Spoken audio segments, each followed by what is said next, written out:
Welcome to Nice and Blunt. My name is Adam Riancho, and we are now live on YouTube. This video is going to be all about the running back position. These are my top 25 rankings for 2023, and we are going to be going by tiers. But before I get into it, just want to let you know this is intended for half PPR formats. That is the name of the game for this channel. And if you are interested in all of my rankings, you can find them at patreon.com/niceandblunt. The link is in the description.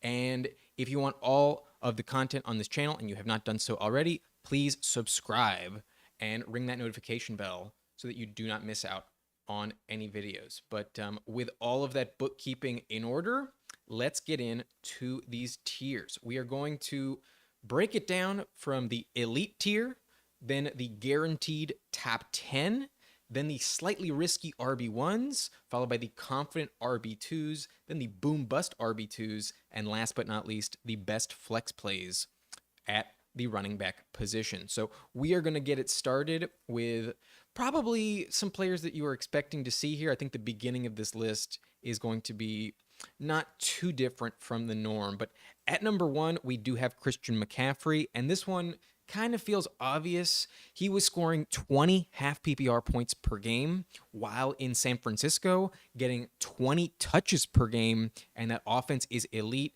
And I don't see anything changing for Christian McCaffrey, especially with Purdy coming off of injury. So he is the clear number one running back in fantasy, in my opinion, heading into this season, because once he got to the Niners, that's what he was, the clear number one running back from a per game standpoint. And yes, he does have 2 seasons with 10 plus missed games over the course of his career, but otherwise, every single other season he has played 100% of games. He does not come off the field, except for those 2 exceptions. So while there is a little bit of injury risk, I think he's absolutely worth the risk, and why I have him at number one in the elite tier. But there's only one other player I'm putting in the elite tier, and that is Austin Ekeler, who has scored the most touchdowns in the NFL over the last 2 years. Last season, he caught 107 receptions, which probably comes down because Keenan Allen and Mike Williams did miss time last year. They also added Quentin Johnston, and maybe the new offensive coordinator doesn't check it down as much, but he's still going to be near the top of the running back position when it comes to targets and receptions. That is one of his premier skill sets. It's not going away. And with a healthy offensive line this season, especially Rashawn Slater, that is a big boost to the efficiency. In addition to Kellen Moore, the upgraded offensive coordinator, he should be overall more efficient running the ball. I don't see his touchdowns going under 15.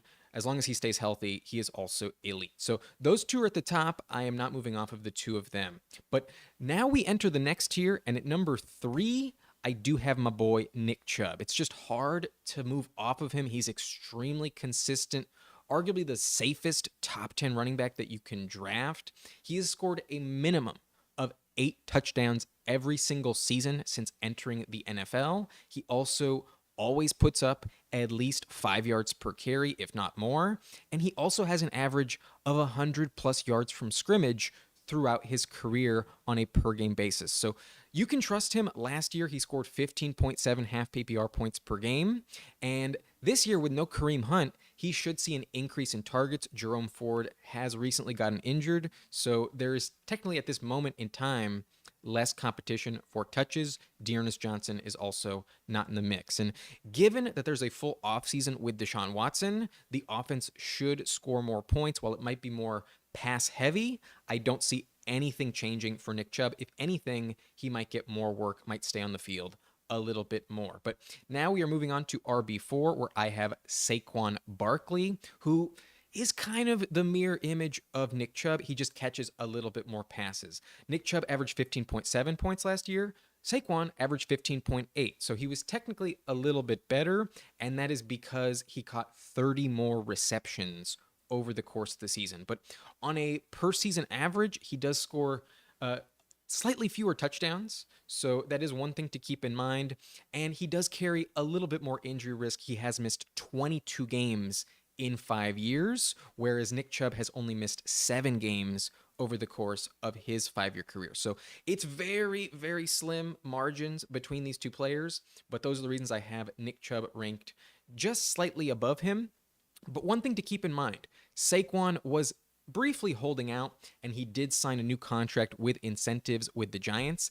And if he does hit the incentives in that new contract, then he is projected to have an even better statistical season than he did last year. So maybe you are more optimistic about the Giants than I am. Maybe you want to rank Saquon above Nick Chubb, but it's really not that big of a difference who you have at number 3 or 4, as long as these two are right next to each other. But at number 5 is kind of the first deviation from underdog rankings. It's where I have Bijan Robinson at number 5 at the running back position. And yes, he is absolutely elite in terms of his prospect grade. He checks every single box. There's pretty much nothing that you can point to with Bijan Robinson in terms of why you shouldn't believe in him. I mean, he was drafted number 8 overall by the number 3 rushing offense in the NFL last year. Arthur Smith knows the value of an elite running back. So there is a chance that he finishes number 1, but you can also say that for Nick Chubb. You can also say that for Saquon. And there is the fact that he has a couple legit good running backs behind him on the depth chart. Cordero Patterson is pretty old. Hard to imagine he is like a massive threat, but he is very talented at the end of the day. And Tyler Algier won some fantasy leagues at the end of last season. I can't imagine they completely disappear. But Bijan is an elite receiving threat on top of his running prowess. Last season for Texas, he had an average of 16.5 yards per catch, and those are Tyler Lockett type of numbers. Bijan is incredible. He is a true weapon, and I think even if Algier and Patterson come on the field, Bijan can run routes. He can stay on the field as well. I'm not worried about him at all, really. I'm really not worried about him. So, yes, he could finish number 1 overall, but the reason I have him at 5 is because we've just never seen it. You are taking a blind shot in the dark and just absolutely relying on faith. While it is fun to bet on him, I have been burned by players like CEH in the past, and while I don't see him anywhere near as CEH, like he's definitely much better than CEH as a rookie, I'm just hesitant to rank him at number 3 or any higher than number 5. I'd rather take the surefire bet of players I ranked above him. But at 21 years old, he has the freshest legs in the NFL, and he feels like a can't-miss prospect. I don't think you're going to be upset if you draft Bijan Robinson. But next up on the list in this same tier, I have Tony Pollard of the Dallas Cowboys, and Zeke is finally gone. Deuce Vaughn, Malik Davis, Rico Dowdle, they don't scare me at all. They shouldn't scare you. It's really not a concern. He has the talent to break a house call at any single time. He can score from anywhere on the field. He is elite at running the ball. He has an average of 5.1 yards per carry on his career, and in the last 2 seasons, he has caught 39 receptions. So you can trust Pollard. He scored 12 touchdowns last year in what was essentially his breakout. And with Zeke leaving the offense, he vacates another 12 touchdowns that are available, in addition to 248 total touches. So no, not all of those are going to Pollard. I don't think you want to see him seeing 25 plus touches per game. He is coming off of a broken leg suffered in the playoffs last season. So that is a slight concern. Probably one of the reasons why he just signed that franchise tag, didn't hold out. But he appears good to go. I'm not worried about him. I do worry about this aging offensive line, however, as well as losing Kellen Moore, the fact that Mike McCarthy is the play caller, and there's never really been like an elite running back in Green Bay when he was the coach, kind of worries me. But at the end of the day, the Dallas Cowboys are a run-first identity type of team, and Pollard is super talented. He could just as easily finish top 3, just like every single player in this tier, but I have him at 6 for the reasons I listed. There is just a little bit more concern, in my opinion, than the other 3 in this same tier. But we are moving through this video, and now we enter the slightly risky RB1s. At number 7, I have Josh Jacobs. And last year, he was the RB3 in half PPR points on a per game basis. He was also the NFL rushing leader, and he kind of called the Raiders' bluff. They wanted to move off of him by not giving him his fifth-year option, and they had to franchise tag him, which he still has not signed. I still think he's rather bitter about that. However, reports indicate that he will show up to camp before week 1 of the season, and given the fact that he has not signed that contract, he is not being fined to miss training camp. So there's really no incentive for him to show up. He's upset. He's going to get the money that the franchise tag entails, and at the end of the day, I think he's worth the risk because I think it's pretty unlikely that he does hold out. He is relatively young still, and while this may not be the best offense in the NFL, the talent that he has speaks for itself. I might be too low on him. He might be a better pick than even Nick Chubb, possibly Tony Pollard. But given the risk and the fact that we haven't seen him in the organization the entire offseason, that's why I have him at 7. There is a little bit of risk involved that he does miss a game or two at the beginning of the season. But next on this list, we have Derrick Henry, the running back 4 in half PPR points per game last season, and he did have a career high of 33 catches in 2022. So that's one thing to be excited about with him. He is getting more work in the passing game, a little bit more PPR value, but at the end of the day, he is the oldest starting running back in the NFL, however, and he does have 1,877 career touches under his belt. And in January, he's going to turn 30, and he's coming off a season where he saw 382 touches last year. That is very relevant because 2 seasons ago, in 2021, he injured his foot in week 8, finished his season, and that was coming off 397 touches in 2020. So if he didn't miss that week 17 game against the Cowboys, he would have passed 400 touches last year. And at some point, you have to be worried about it. He only ran for 4.4 yards per carry last season as well, one of his relatively low marks in that regard. And I don't think he is still in his prime. I think he is definitely at the tail end, if not past his prime. So the risk of him going down increases every single week. It's already pretty high. And if you've seen my running back videos in the past, you know I'm very, very high on his backup, Tyjae Spears. That rookie is very talented, in my opinion. So maybe I will look a little stupid if he does stay healthy, but you have to factor in that risk. When he does play, though, when he is fully healthy, he's probably going to be top 5. I don't think you're going to regret having Derrick Henry in the month of October and September, but I think once we hit November, December, you're probably going to feel a little bit dicey about rolling him out there every single week in your starting lineup. You're going to hope that he stays healthy.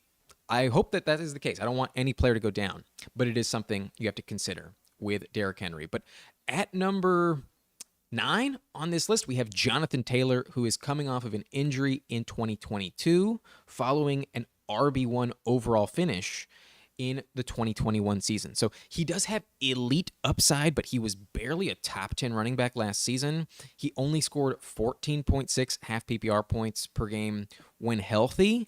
And if you drafted him number 1 overall last season, you were very disappointed. There were also 3 games where he was really bad and kind of injured in those games, and then several games that he just missed straight up. So he was really disappointing last year. He was also on a bad offense. He only scored 4 touchdowns in 2022 after scoring 20 the season prior. So it's kind of a question of, do you believe in what we saw 2 years ago or closer to what we saw last year in terms of the touchdown efficiency of the Colts offense? So that is really up to you. I do think that he is top 10. He does have that league-winning upside, but I do expect him to lose some goal line work to a quarterback who has been compared to Cam Newton as a runner. Anthony Richardson is a really good athlete, and he's obviously going to diminish the rushing workload for Jonathan Taylor. Maybe that's a good thing. Maybe he needs a little bit taken off of his plate in order to stay healthy. He does get a big upgrade at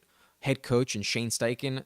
Shane Steichen is an excellent play caller. This team should find their way by the time we hit mid-October, November, and I think he'll be fine. His reception numbers were similar to the pace he set in 2021 when he was elite, so that doesn't worry me.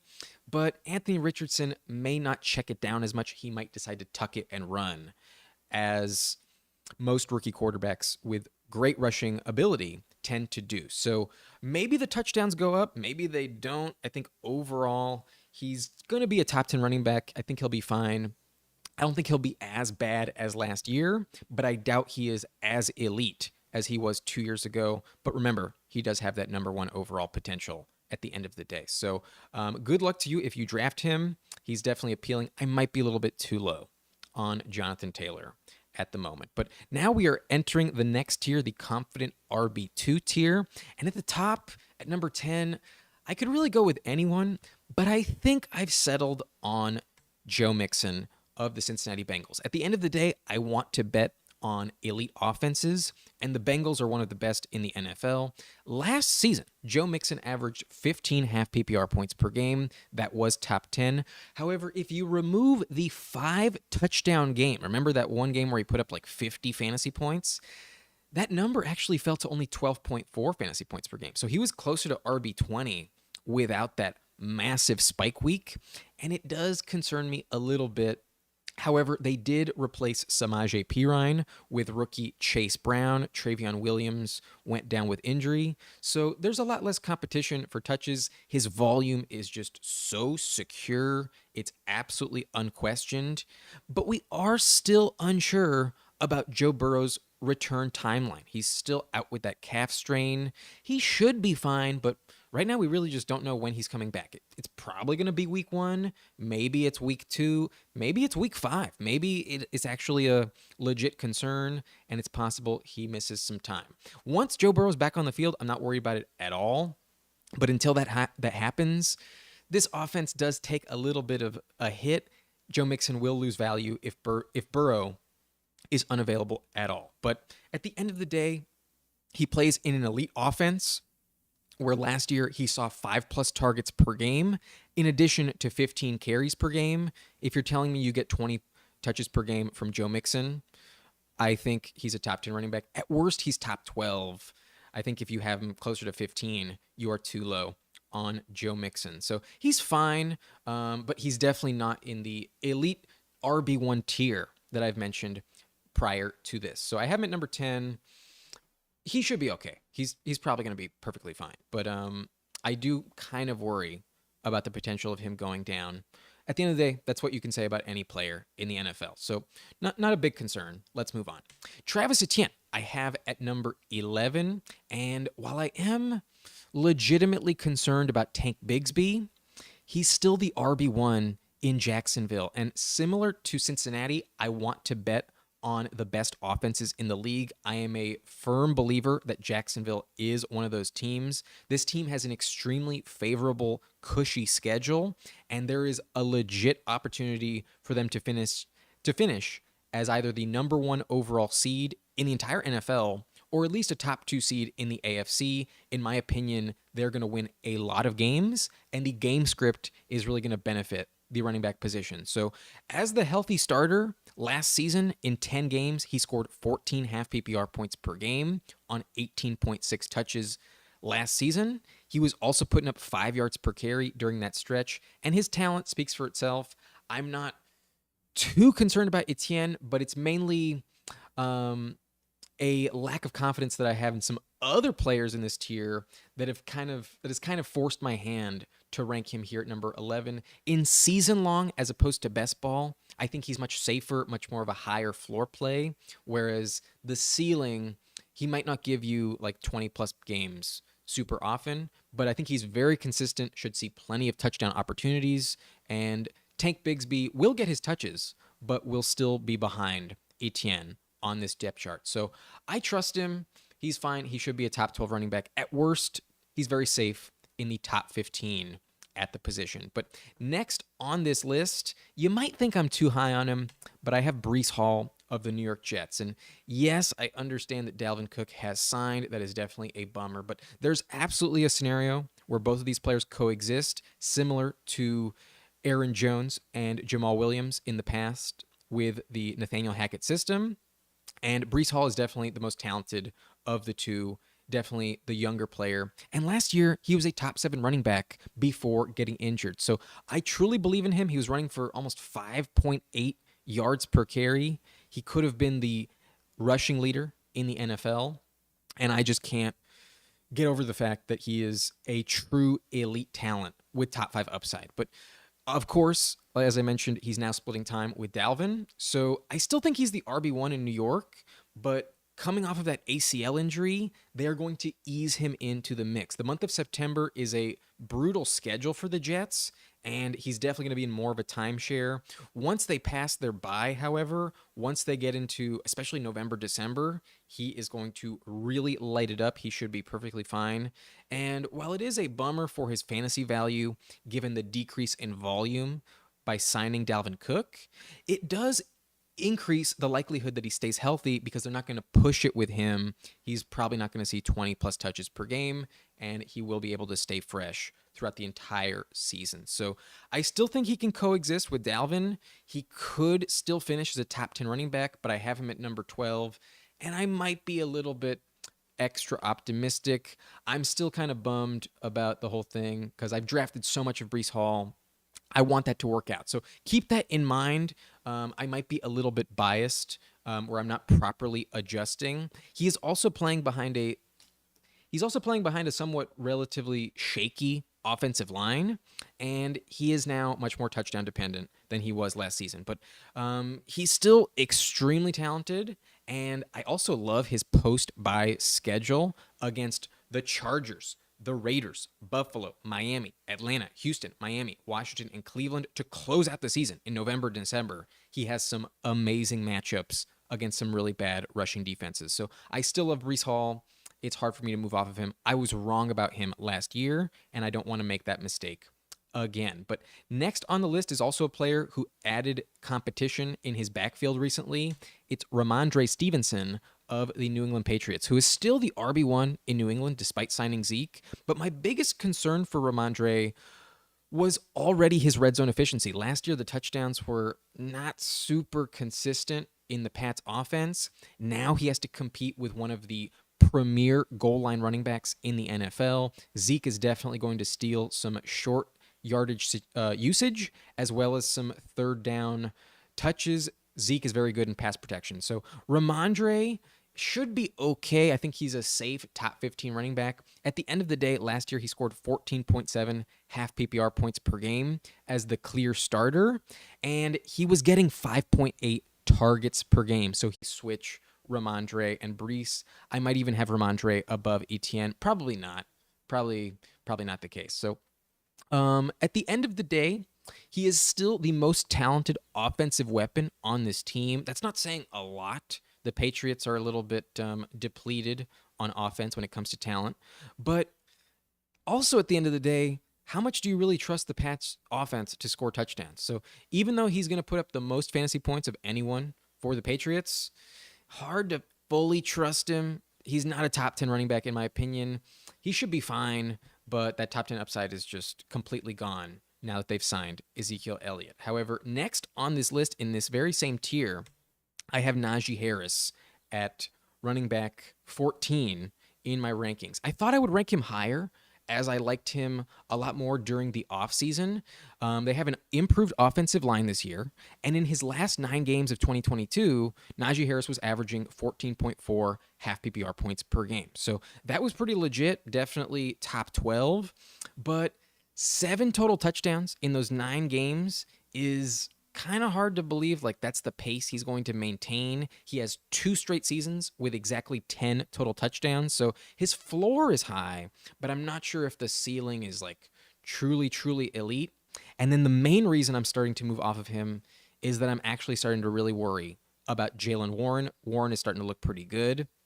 And reports indicate that this is likely closer to a 60-40 touch split, not the 70-30 touch split I was expecting for Najee. So he's still okay, but it's kind of concerning that he is yet to crack 4 yards per carry through 2 years in the NFL. That is not an impressive stat to average only 3.8, 3.9 yards per carry in your first 2 seasons in the NFL. So he is rather touchdown dependent at the end of the day. And if he is going to lose a decent amount of third down usage, then he has no shot to be a top 10 running back. He is a little bit riskier than I may have suggested about a week ago when I was talking about him. So he's okay. He's fine. He's top 15. He has a very decent floor, but I think he's much more of a floor play than an upside play.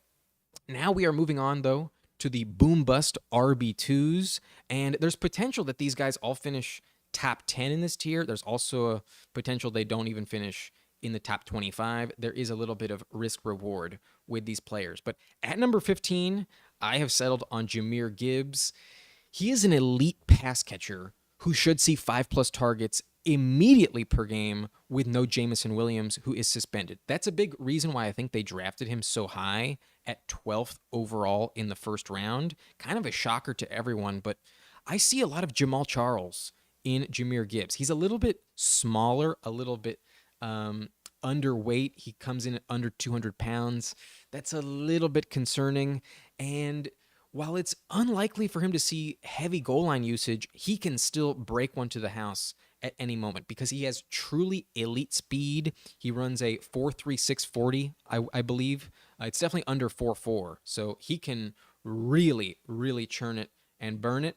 And he can definitely outpace the defenders if he gets in space. So he has that upside for sure, but Montgomery in this backfield definitely concerns me. Montgomery is definitely going to profile as the player to take on that Jamal Williams role. But they got rid of DeAndre Swift right after they drafted Jahmyr Gibbs, so that's going to be his role. And from a talent perspective, I think he's going to be a little bit more impressive when it comes to the highlight reel as opposed to David Montgomery. So because they drafted him so high at number 12 overall this year, they're probably going to use him enough to make that pick look at least not stupid. You know, I don't think the Lions front office wants to have people calling for their job if Jahmyr Gibbs does not play well. So his elite speed really is what makes me interested. He also gains value in full PPR leagues, and his usage in the passing game is just a little bit more enticing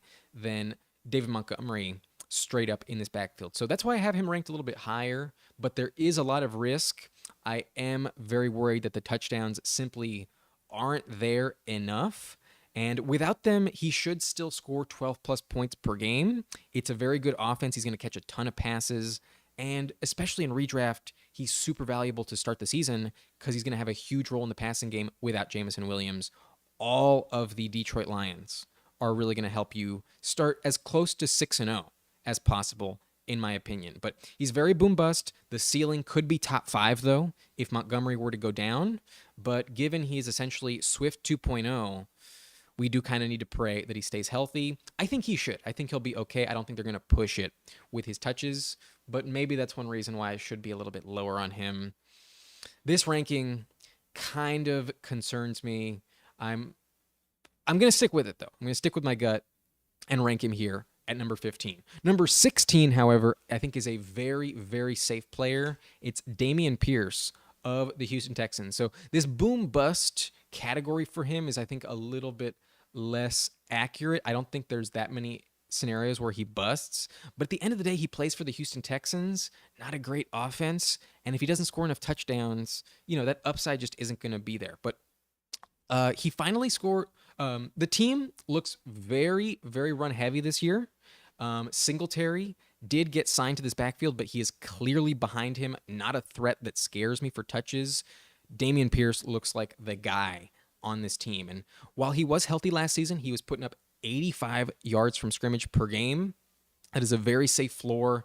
And it was on a bad offense where he only scored 4 touchdowns in 13 games. So Houston should be improved this season.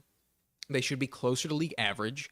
And in all likelihood, those 4 touchdowns are probably going to turn into 10, especially when you factor in he's going to get 4 more games if he stays healthy over the course of the season. So he should average out to be a very consistent RB2, but at the end of the day, there is a slight risk with him, given it's just the Texans. They could really suck.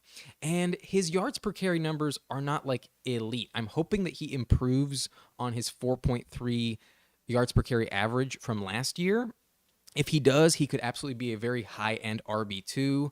He could honestly be more valuable than Breece Hall. He could be a top 12 running back when it's all said and done if he runs closer to 5 yards per carry. I think that's kind of unlikely. I think that's a little optimistic for him. But even if that doesn't change much, he's still very, very safe in terms of the top 20. He will put up 12 points per game. That's what he put up last year. That's his floor. So there's a little bit less risk with him, in my opinion, but he is touchdown dependent at the end of the day. That is why there is a little bit of bust potential. But next on this list is Miles Sanders of the Carolina Panthers. He finally scored touchdowns at a high rate in Philadelphia last year, but they moved off of him. He also finally stayed healthy for the first time in his career, and Carolina did decide to give him one of the biggest free agent contracts at the running back position this offseason. So there is a solid investment in him. He definitely has that job pretty much all to himself. It's a clear three down role, in my opinion. And Frank Reich is a pretty good offensive coach who likes to use the running back position. So there is plenty of upside here. As we saw last year, he can be very boom or bust, but I think he's a little bit more touchdown dependent. And the Panthers, I don't think are going to score as many touchdowns as the Eagles did last year. So it would shock me if Sanders puts up another 11 touchdowns, but I think 8, even 9, I think is reasonable for him to project. He should be decent.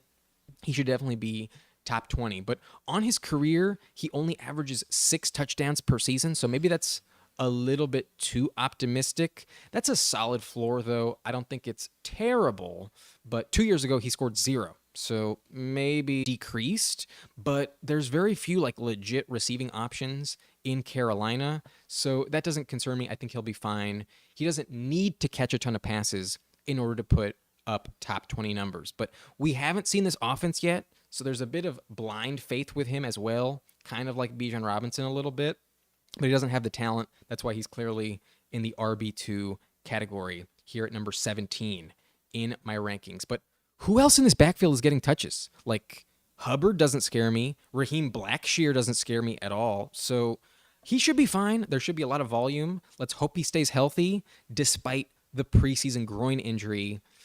That is a little bit concerning, but I'm willing to take the shot on him, at least as a top 20 running back.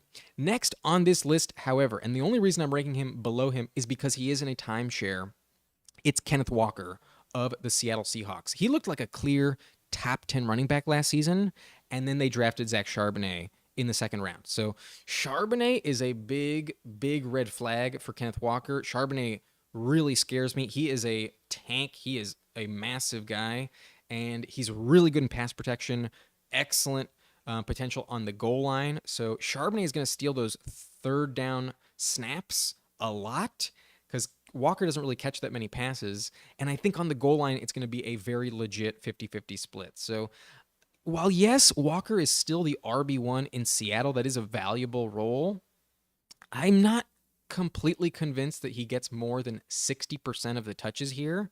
And he did get injured in week 13 and failed to score a touchdown in his final 4 games of the regular season last year. So that is one major concern as to why I think Zach Charbonnet is legit and is going to really diminish his value in this offense. So while, yes, there is potential that he's a true workhorse if Zach Charbonnet were to ever go down, I think that's kind of unlikely. And until that happens, the upside for Kenneth Walker is absolutely, absolutely capped. So that's why I have him here at number 18. He's okay, but there is some boom-bust, touchdown-dependent gameplay for Kenneth Walker. I'm a little bit worried. It's hard for me to imagine that he is a top 15 running back if Zach Charbonnet does not go down at any point in the season. So that's why I have him here, a little bit of high risk, high reward with Kenneth Walker. But now we enter the last tier of the video, the best flex plays. And as you've noticed, we still have not reached RB20. This is my RB19, so it is a little bit dicey. I think it's still very valuable to get elite talent at running back early, especially if you only start up to 3 wide receivers in your regular season format. If you only have 1 flex, 2 wide receivers in your starting lineup, the running back position, very valuable. I think you want more of the guys up top, the most that you can get your hands on. But now we enter the best flex plays, and at number 19 It is my boy, Javonte Williams. Keep in mind, I had Javonte Williams as a top 8 running back last year, so maybe I am biased, maybe I am too high, maybe you are already laughing at my take. But let me remind you that he was scoring 8.5 half PPR points per game on a per game basis last year before getting injured. And I know you're going to say that's terrible. Like, why are you flaunting that stat? Because he didn't score a single touchdown during that span. You know the touchdown numbers are going to go up with Sean Payton at head coach. And if he somehow scores 12 plus touchdowns this season, he's going to be scoring like 13 plus fantasy points per game. There is absolutely top 12 upside if the touchdowns can hit for Javonte. He is coming off of a very bad knee injury, though, so that is concerning. It's why I'm not even putting him in the boom bust tier. He's more of a flex play. There is some concern with him, but I just believe in the Sean Payton offense. At the end of the day, Javonte could be the next Alvin Kamara because he was on pace for 90 plus targets last season if he was able to stay healthy. He saw more than 50 catches 2 years ago, splitting time with Melvin Gordon, and he's had 22 targets in less than 4 full games for the Broncos last year. He should see very high usage in the passing game. So that is what I want from him. I think it's also wise to limit your exposure to Russell Wilson a little bit, as much as they can, really. And that's why Javonte is probably their premier player, going to see the most work in this offense, the clear engine of this team. So it appears that he is healthy. It appears that you shouldn't be too concerned. He has already started to see touches in the preseason. He didn't play week 1, but he played last week. And he should be good to go by week 1. I'm not concerned about it. And at the end of the day, any single player in the NFL can go down with injury at any single time. So it's just a bet on his talent. I do not worry about Samaje Perine. I think by the time we hit October, they should be a lot better, a lot more consistent when it comes to blocking for Javonte. Again, at the end of the day, I trust Sean Payton to figure things out. But if he does stay healthy, as I mentioned, he does have legit top 12 upside if he can score a high touchdown rate this season. But he could also not score any touchdowns again, and he could finish outside the top 25. I'm just willing to take that bet. I believe in his talent, and I am willing to roll the dice. Yet again, I don't have him ranked top 10. That would be idiotic, but I do have him ranked top 20. Next on this list at RB20 is my most drafted running back on Underdog Fantasy this season. It is David Montgomery, who has legit top 5 upside if Jahmyr Gibbs were to go down. So this ranking might honestly be a little bit too low, but it does factor in the, honest truth that he's in a committee and there's a player beside him that was drafted number 12 overall in the draft this season. So he could be more valuable than Gibbs straight up. Even if Gibbs is healthy, that wouldn't completely shock me, but that is not the bet that I am making. I still think he is going to be behind Gibbs when it comes to the snap share. But Dan Campbell sounds like he truly loves Dave Montgomery whenever he talks about him in interviews, and he's clearly going to get the Jamal Williams role. He has 25 pounds on Jahmyr Gibbs. So on the goal line, they're going to really funnel touches to Dave Montgomery.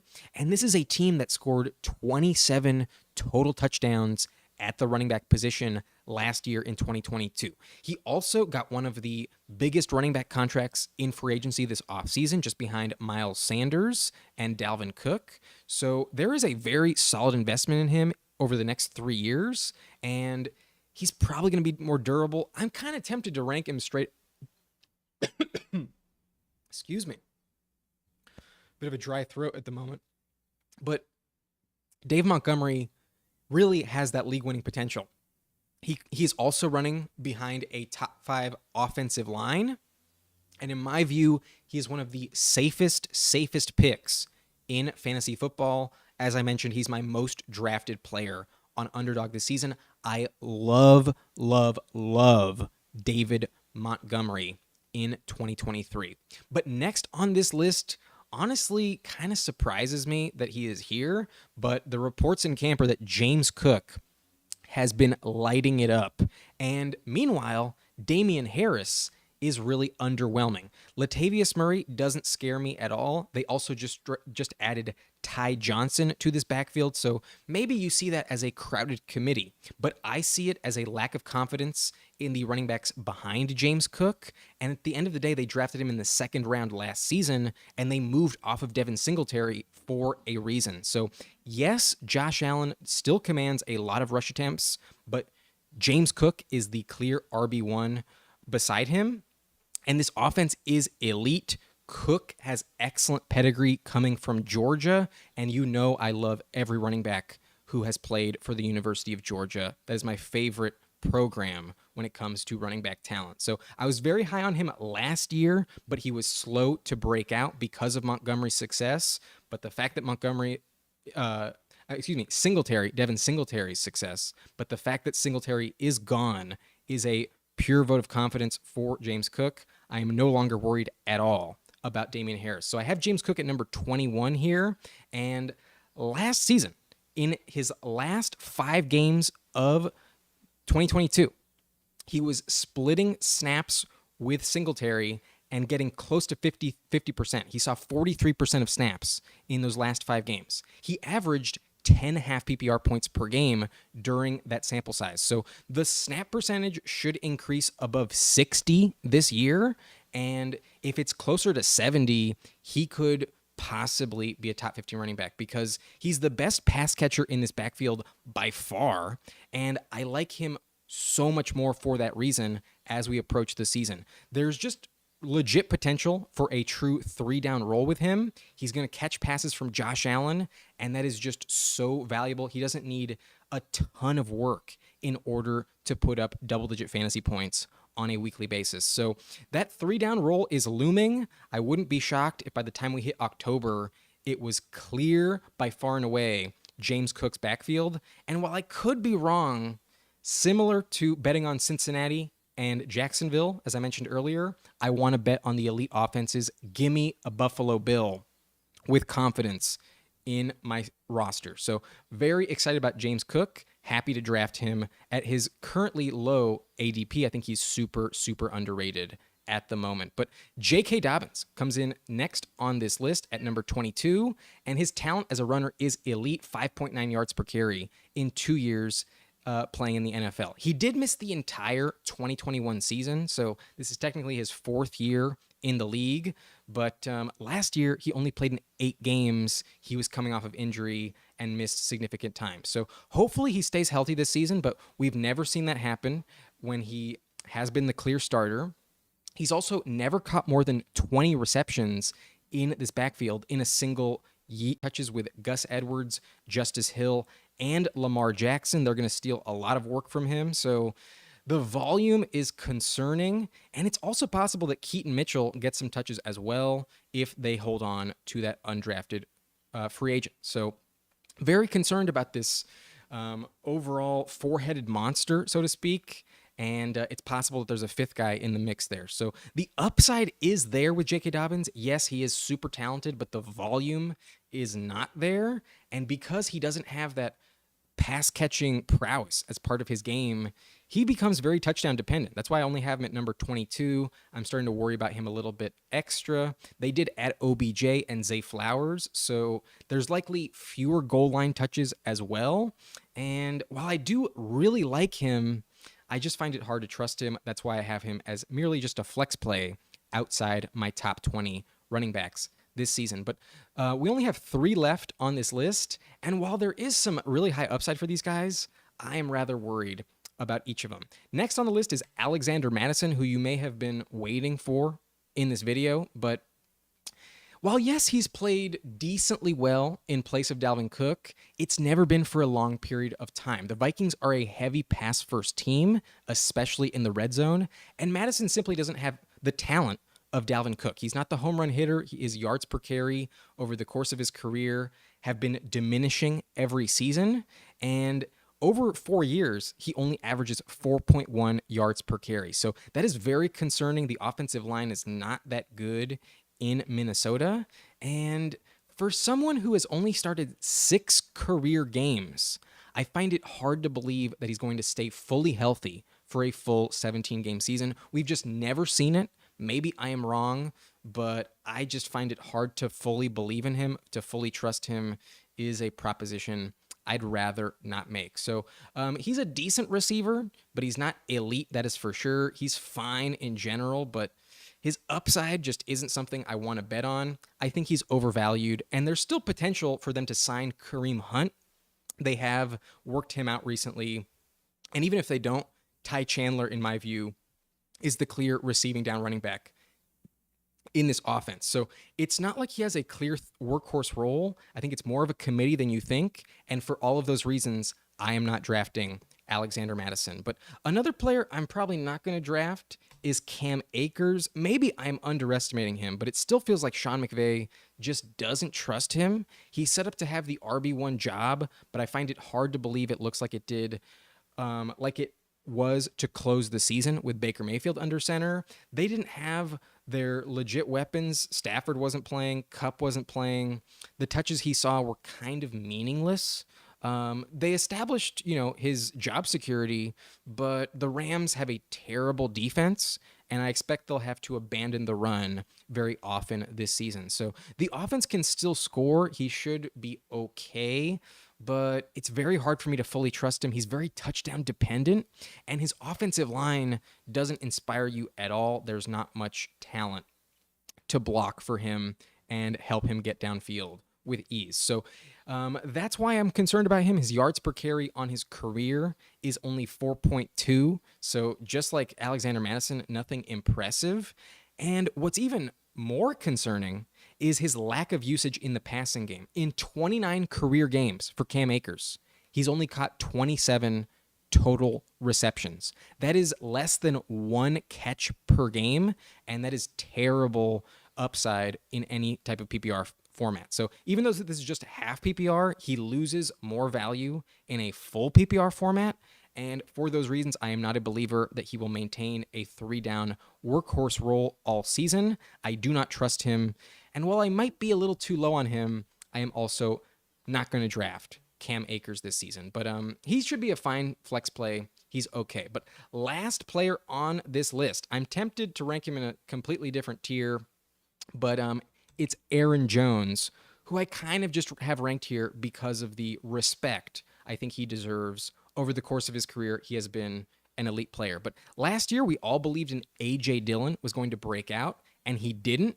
Now it seems like everyone has moved off of the A.J. Dillon breakout, but everyone's a year older. It's only more likely that A.J. Dillon has more of a role in this offense because Aaron Jones is now 28, and he also typically is safe to miss at least 2 games every season. So while Jones is still very talented, he's no longer playing with Aaron Rodgers. You do need to make a bet on Jordan Love at the end of the day.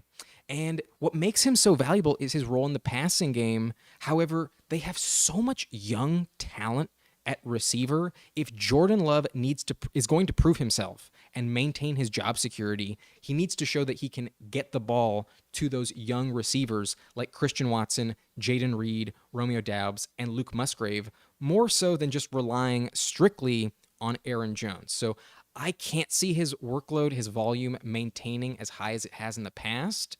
And we saw glimpses of this at the end of last season in the last 5 games of 2022 in the month of December.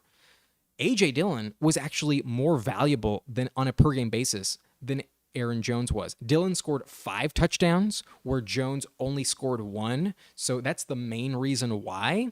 But Dillon was scoring 12.5 fantasy points where Aaron Jones wasn't even scoring 11 during that stretch. So it was very close. The volume still favored Jones, and I think that's the role that they're going to have to start the season. But as we get closer to December, I think it's going to shift more heavily in favor of A.J. Dillon. I'm honestly very tempted to rank A.J. Dillon straight up over Aaron Jones, but I still respect the talent, respect what he's done in the league to not do that. However, similar to Mattison and Cam Akers, I am not drafting Aaron Jones this season. I believe he's overvalued. So those are my top 25 running backs. At number 1 and 2, we have Christian McCaffrey and Ekeler in the elite tier. At number 3, I have Nick Chubb. Number 4 is Saquon Barkley. Number 5 is Bijan Robinson. Number 6 is Tony Pollard. Number 7 is Josh Jacobs. Number 8 is Derrick Henry. Number 9 is Jonathan Taylor. Number 10 is Joe Mixon. 11 is Travis Etienne. 12 is Breece Hall. Rhamondre comes in number 13, and Najee at number 14. But number 15 is Jahmyr Gibbs. Number 16 is Dameon Pierce. Number 17 is Miles Sanders. Number 18 is Kenneth Walker. Number 19 is Javonte Williams. Number 20 is David Montgomery. James Cook at number 21. J.K. Dobbins at number 22. Mattison at number 23. Cam Akers at number 24. And Aaron Jones at number 25. It's been a fun video. I have not checked the comment section at all so far, so let me take a look at this. I apologize if you've been waiting for me to answer some questions. I just didn't want to derail my train of thought as I go through this video that I prepped for considerably. So Eric Caps asked, I got Bijan and Pollard, hoping for a long, healthy season for both.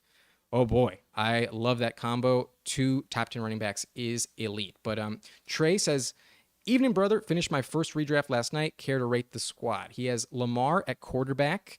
At wide receiver, he's got Jamar Chase and Garrett Wilson. Running back, Rhamondre and Javonte. So a little bit thin at running back, but elite receivers. Can't blame you for that. And then at flex, you have Waddle. Okay, I'm very happy with the flex option as Waddle. Is this a full PPR? Yes, full PPR, pick 2 of 12. Okay. At tight end, you have Evan Ingram, and then on the bench, you got James Cook, excellent value. Rashad White, also very valuable. He's inside my top 30. Michael Pittman, also on the bench, followed by Sky Moore, Rashad Penny, and Elijah Moore. Really good team, man. I mean, maybe the RB1 is a little bit shaky, but especially if you're in full PPR, who cares? Rhamondre is an excellent pass catcher. So is Javonte. I think for the format, you've really tailored your roster accordingly. And if Lamar can stay healthy, you have an elite quarterback on your hands. So I really like this team. I think you really did very well. And very, very solid picks. I am a bit jealous. I think maybe I am... Oh, pick 2 of 12 teams. Oh, there's a 12-team league? Bravo, my friend. I love the team, Trey. Very, very good selections on your part. But as a reminder, subscribe to this channel for more content like this. And if you want all of my rankings, please sign up for Patreon. It is $4.20 a month, and it really helps support this channel. You will get all of my waiver wire selections over the course of the season as well. I do not make those fully public on YouTube throughout the season. But that's going to be it for me. I hope you enjoyed this video, and thank you so much for watching Nice and Blunt. My name is Adam Riancho, and I will see you next time.